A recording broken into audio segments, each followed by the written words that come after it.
Les Mille et une nuits, traduit par Antoine Galland, tome 1er.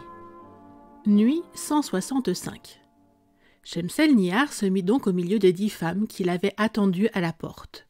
Il était aisé de la distinguer autant par sa taille et par son air majestueux que par une espèce de manteau d'une étoffe fort légère, or et bleu céleste, qu'elle portait attaché sur ses épaules par-dessus son habillement, qui était le plus propre, le mieux entendu et le plus magnifique que l'on puisse imaginer.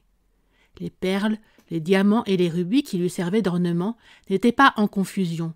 Le tout était en petit nombre, mais bien choisi et d'un prix inestimable. Elle s'avança avec une majesté qui ne représentait pas mal le soleil dans sa course au milieu des nuages qui reçoivent sa splendeur sans en cacher l'éclat, et vint s'asseoir sur le trône d'argent qui avait été apporté pour elle.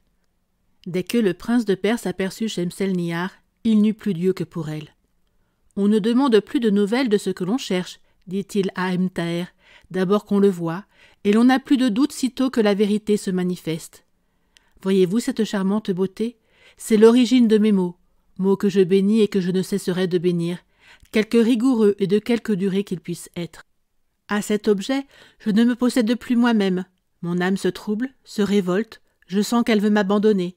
Pars donc, ô mon âme, je te le permets, mais que ce soit pour le bien et la conservation de ce faible corps. C'est vous, trop cruel Ebn Thaher, qui êtes cause de ce désordre. Vous avez cru me faire un grand plaisir de m'amener ici, et je vois que j'y suis venu pour achever de me perdre. Pardonnez-moi, continua-t-il en se reprenant. Je me trompe, j'ai bien voulu venir, et je ne puis me plaindre que de moi-même. Il fondit en larmes en achevant ces paroles. « Je suis bien aise, lui dit Ebn Thaher, que vous me rendiez justice. Quand je vous ai appris que Shemselnihar était la première favorite du calife, je l'ai fait exprès pour prévenir cette passion funeste que vous vous plaisez à nourrir dans votre cœur. Tout ce que vous voyez ici doit vous en dégager, et vous ne devez conserver que des sentiments de reconnaissance de l'honneur que Shemselnihar a bien voulu vous faire en m'ordonnant de vous amener avec moi. Rappelez donc votre raison égarée, et vous mettez en état de paraître devant elle comme la bienséance le demande. La voilà qui approche. Si c'était à recommencer, je prendrais d'autres mesures, mais puisque la chose est faite, je prie Dieu que nous ne nous en repentions pas. Ce que j'ai encore à vous représenter, ajouta-t-il, c'est que l'amour est un traître qui peut vous jeter dans un précipice d'où vous ne vous tirerez jamais. » Ebn Thaher n'eut pas le temps d'en dire davantage parce que Shemselnihar arriva. Elle se plaça sur son trône et les salua tous deux par une inclination de tête. Mais elle arrêta ses yeux sur le prince de Perse, et ils se parlèrent l'un et l'autre, un langage muet, entremêlé de soupirs, par lequel, en peu de moments, ils se dirent plus de choses qu'ils n'en auraient pu dire en beaucoup de temps.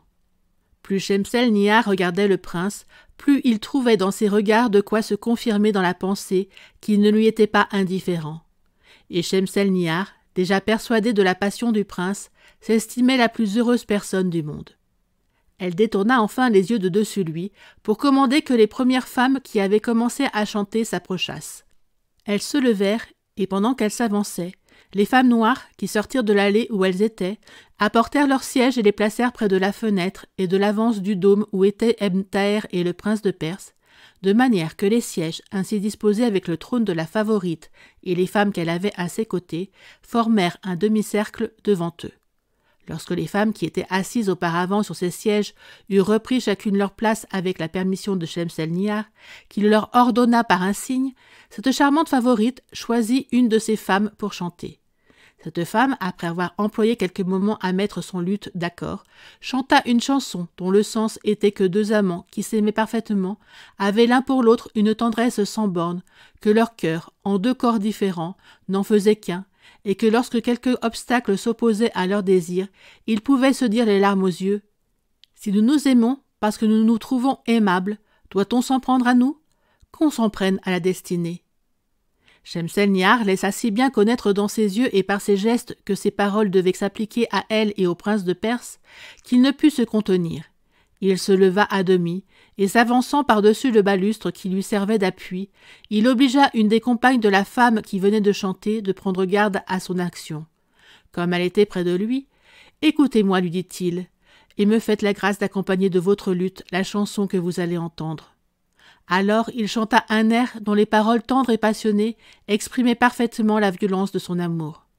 D'abord qu'il eut achevé, Shemselnihar, suivant son exemple, dit à une de ses femmes « Écoutez-moi aussi, et accompagnez ma voix. » En même temps, elle chanta d'une manière qui ne fit qu'embraser davantage le cœur du prince de Perse, qui lui répondit par un nouvel air encore plus passionné que celui qu'il avait déjà chanté.